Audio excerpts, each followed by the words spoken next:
A Moveable Feast by Ernest Hemingway. Picture this. You're a young writer, barely out of your teens, living in a foreign city with your wife and baby.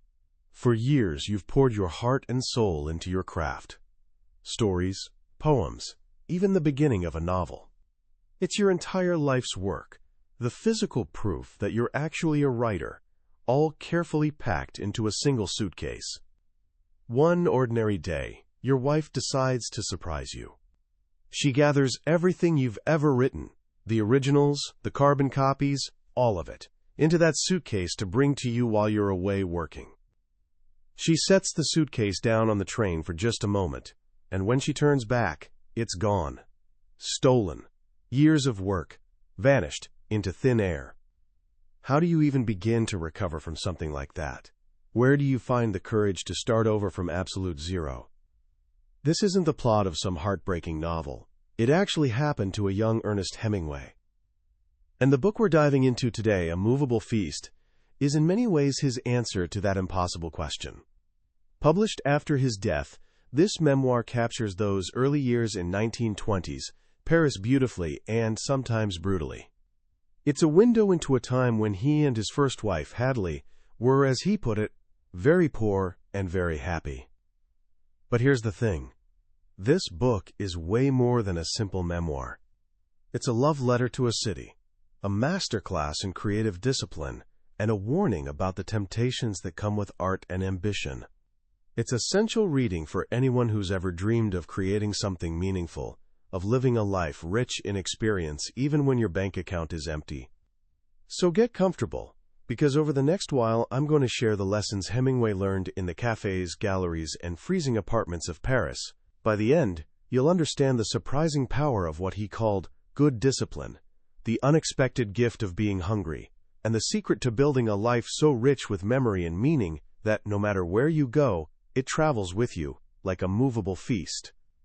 For the young Ernest Hemingway, fresh from the war and determined to make it as a writer, Paris in the 1920s wasn't some glamorous city of lights.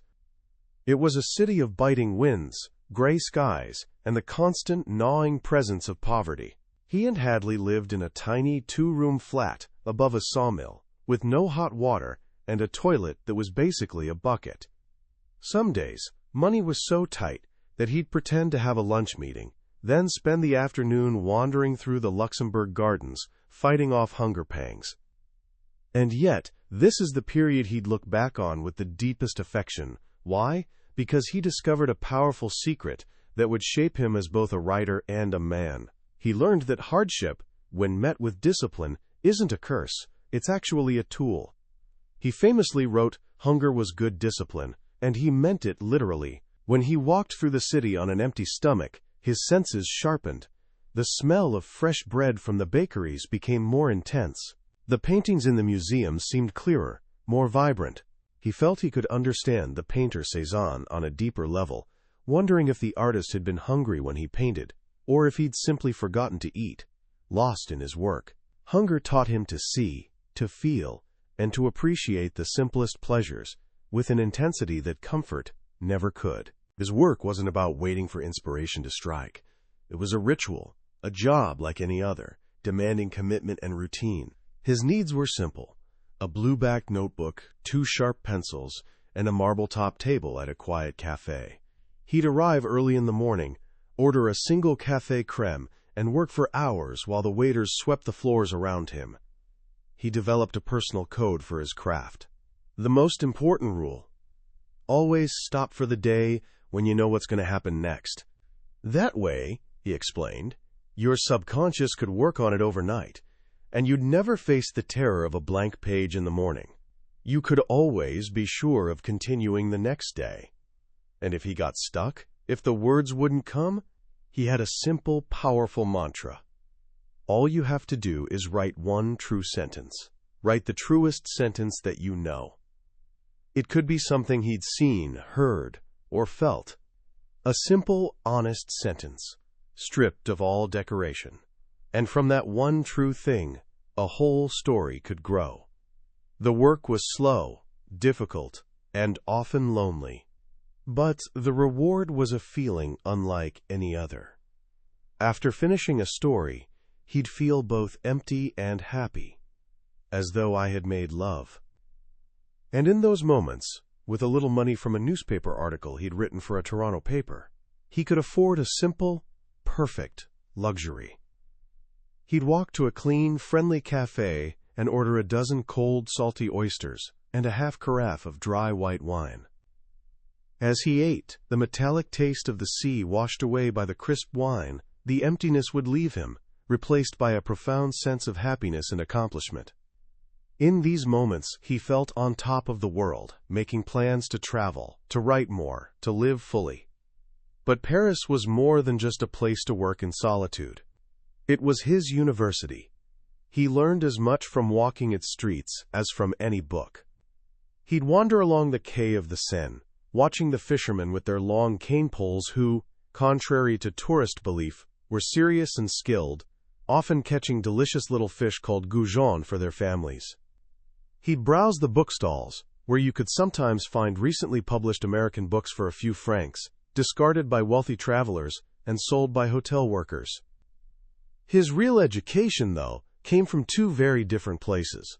The first was the Musée du Luxembourg, where the great Impressionist paintings were housed.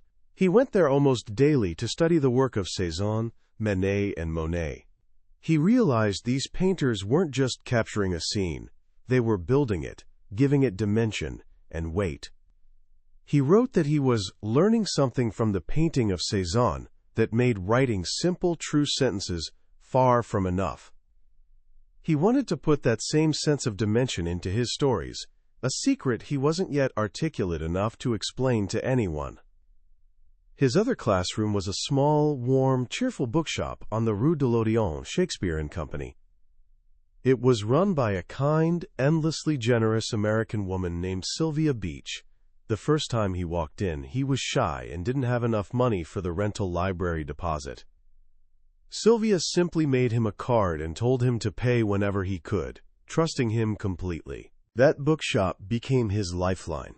It gave him access to a world of literature he could never have afforded to buy. There he discovered the great Russian writers, Turgenev, Tolstoy, Dostoevsky, who would become his silent mentors.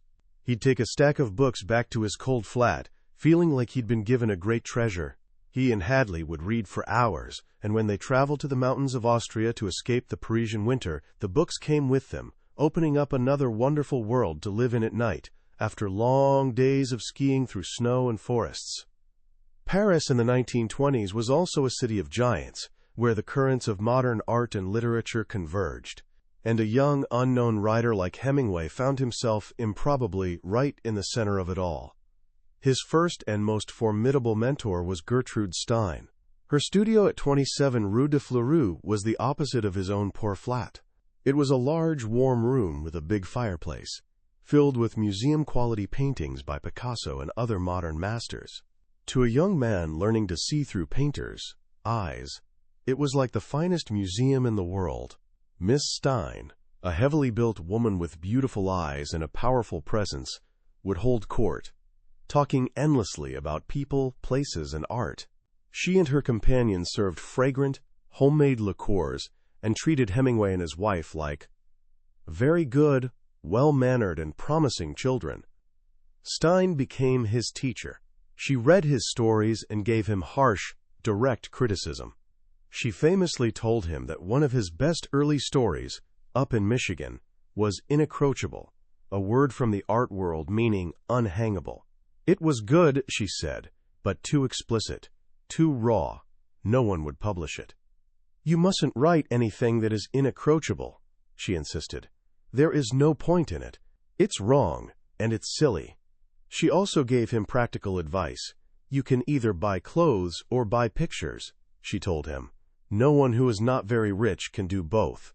It was a lesson in priorities that resonated with Hemingway, who was already choosing art over comfort. For a long time, their friendship was a source of warmth and knowledge, but it ended strangely.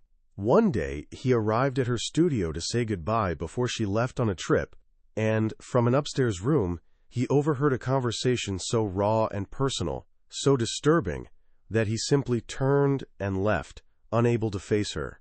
It was a sudden, confusing end to a relationship that had shaped him, a reminder that even the most brilliant minds have their own hidden, complicated worlds. A very different kind of mentor was Ezra Pound. If Stein's studio was rich, Pound's was poor. He was, in Hemingway's eyes, the most generous and selfless writer he'd ever known. Pound was a whirlwind of energy and eccentric projects, always helping other artists he believed in, whether poets, painters, or sculptors. He was kind, sincere, even in his mistakes, and so devoted to others that Hemingway thought of him as a sort of saint. Pound's big project at the time was a movement he called Bel Esprit. The goal was to raise money from fellow artists to free the great poet T.S. Eliot from his job at a London bank, giving him more time to write poetry. Hemingway campaigned enthusiastically for the cause, dreaming of the day they could stride into the bank and liberate Major Eliot, as he jokingly called him. The plan eventually fell apart, but it was a perfect example of Pound's selfless, if sometimes impractical, devotion to art. He was a true friend, a man who taught Hemingway to distrust adjectives and value precision, even if, as Pound once admitted, he'd, quote, never read the Ruschians. But perhaps the most significant and tragic relationship from this period was with F. Scott Fitzgerald. When they first met, Fitzgerald was already a literary star, the voice of the Jazz Age. Hemingway was completely unknown. Scott, who looked like a boy with a face between handsome and pretty, immediately launched into a long, embarrassing speech about how great Hemingway's writing was. Then something strange happened. As Fitzgerald sat at the bar, his face seemed to tighten, the puffiness draining away until it looked like a death's head, the color of used candle wax. Hemingway was terrified, thinking he was watching the man die. But Fitzgerald's friend assured him it was just the way it takes him. It was Hemingway's first glimpse into the profound sickness beneath Fitzgerald's charm. He soon saw more. He agreed to take a trip with Scott to Lyon, to retrieve a car they'd abandoned. The trip was a disaster. Scott missed the train, and when they finally met, he was convinced he was dying of, quote, congestion of the lungs, after getting caught in the rain in their roofless car. He spent an entire evening in a hotel room, morbidly planning for his own death, demanding a thermometer, and looking like a little dead crusader. Hemingway quickly learned that Scott was a man of two minds. When sober, he was intelligent, charming, funny, and a deeply loyal friend. But alcohol transformed him. It didn't just make him drunk, it unleashed a deep well of insecurity and poison. The source of much of that poison was his wife, Zelda. Hemingway describes her with hawk's eyes and a deep-seated jealousy of Scott's work. He saw a destructive pattern. Whenever Scott would commit to working and staying sober, Zelda would complain of boredom and lure him out to another all-night party, derailing his progress. Scott, deeply in love with her and terrified of losing her, would follow. Yet through all this chaos, Scott managed to write The Great Gatsby. When Hemingway read it, he knew instantly he was in the presence of greatness. He wrote, "When I had finished the book, I knew that, no matter what Scott did, nor how he behaved, I must know it was like a sickness, and be of any help I could to him, and try to be a good friend." He saw that beneath the wreckage, Scott's talent was as natural as the pattern that was made by the dust on a butterfly's wings, but the sickness was winning. Years later, Scott confessed to Hemingway the deepest source of his insecurity. Zelda had told him that, due to his physical measurements, he could never make any woman happy. This single, cruel remark had shattered his confidence. Hemingway, in a moment of true friendship, took him to the bathroom at the restaurant to check, and then to the Louvre to look at the classical statues, trying to convince him it was a lie designed to put you out of business. It was a heartbreaking scene, revealing the terrible fragility of a man who, to the world, seemed to have everything. The Paris that Hemingway chronicles in A Moveable Feast isn't a place that could last forever. It's a snapshot of a particular moment in life, a time of intense focus, profound love, and the pure joy of creation. The book is, in its final pages, an elegy for the end of that time. The end didn't come with a single dramatic event, but with a slow infiltration. First came the arrival of the rich. They came with their easy charm and their pilot fish. Friends who scouted out the next sure thing, the artist about to become famous. They brought with them a, quote, fiesta concept of life, where every day was a party, a distraction that was seductive but deadly to a writer's discipline. Hemingway writes with bitterness about how these charming, generous, and ultimately destructive people could leave everything, deader than the roots of any grass Attila's horses' hooves have ever scoured. At the same time, another person entered their lives, an unmarried young woman who became Hadley's best friend and moved in with the couple. Hemingway describes with brutal honesty how this arrangement, which starts innocently, slowly, and relentlessly, becomes a trap. He writes, "You get to love them both. Then, instead of the two of them and their child, there are three of them." He admits, "You lie and hate it, and it destroys you, and every day is more dangerous, but you live day to day as in a war." The perfect, simple happiness of the early years was gone. The first part of Paris was over. He recalls returning to his wife and son in the mountains of Austria after a trip to New York. He saw Hadley standing by the train tracks, her hair red gold in the sun, smiling beautifully. And in that moment, he writes, "I wished I had died before I ever loved anyone but her." It's a devastating admission of his own failure, and a testament to the pure love that he'd lost. The book ends not with bitterness, but with a beautiful philosophical acceptance. He recognizes that the Paris of his youth is gone because he himself has changed. But the memory of it, the lessons learned and the happiness felt, remains. And that's the ultimate meaning of the title, taken from a line he wrote to a friend. If you are lucky enough to have lived in Paris as a young man, then wherever you go for the rest of your life, it stays with you, for Paris is a movable feast. The feast isn't the city itself. It's the wealth of experience, the discipline of hard work, the memory of love, and the clarity that comes from hunger. It's everything you gather inside yourself during those formative, difficult, and wonderful years, a source of nourishment you can draw upon for the rest of your life. Reading A Moveable Feast is like being handed a key to a lost world. It's not just the world of 1920s Paris, with its famous artists and smoky cafes. It's the inner world of a young person discovering their own power, forging their identity through discipline, and experiencing a kind of pure happiness that often only comes when you have nothing to lose. The most powerful lesson, for me, is Hemingway's idea of good discipline. In our world of instant gratification and endless distraction, the thought of sitting alone for hours, wrestling with a single true sentence, feels almost radical. He reminds us that true creative work isn't a flash of inspiration. It's a daily, grinding, and deeply rewarding practice. It's about showing up, especially on the days you don't feel like it, and trusting that the work itself will teach you what you need to know. And his perspective on poverty is just as profound. He doesn't romanticize it. He's clear about the cold and the hunger, but he frames it as something that sharpens you. It stripped away the non-essential and forced him to focus on what truly mattered: his work, his love for his wife, and the sensory details of the world around him. It's a powerful reminder that sometimes our greatest strengths are forged in our moments of greatest constraint. So how can we apply these lessons to our own lives, even if we're not aspiring writers in Paris? Here are a few simple ideas. First, find your cafe. This isn't about the coffee.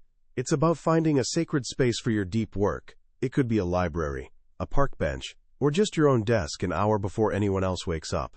A place where you can be alone with your thoughts, free from the noise of the world, and practice your craft, whatever it may be. Second, write your one true sentence. This is a beautiful metaphor for starting small and being honest. Whatever project you're facing, a business plan, a piece of code, a difficult conversation, begin with the simplest, truest element. Don't try to be brilliant or impressive. Just state one true thing and build from there. The clarity and momentum you gain from that simple act can be astonishing. And finally, cultivate your own movable feast. Pay attention to the world around you. Appreciate the simple pleasures. A good meal, a walk in the rain, a conversation with a friend. Read widely. Learn from others. Fill your mind and your heart with experiences that will nourish you for years to come. Because life will inevitably take you to different places, and you'll change in ways you can't yet imagine. But the feast you carry inside you, that will be yours forever. That was a summary of A Moveable Feast by Ernest Hemingway. We've certainly touched on the core of its wisdom today, but I'll be honest with you. A summary can only ever be a map. The real treasure is found when you walk the territory yourself.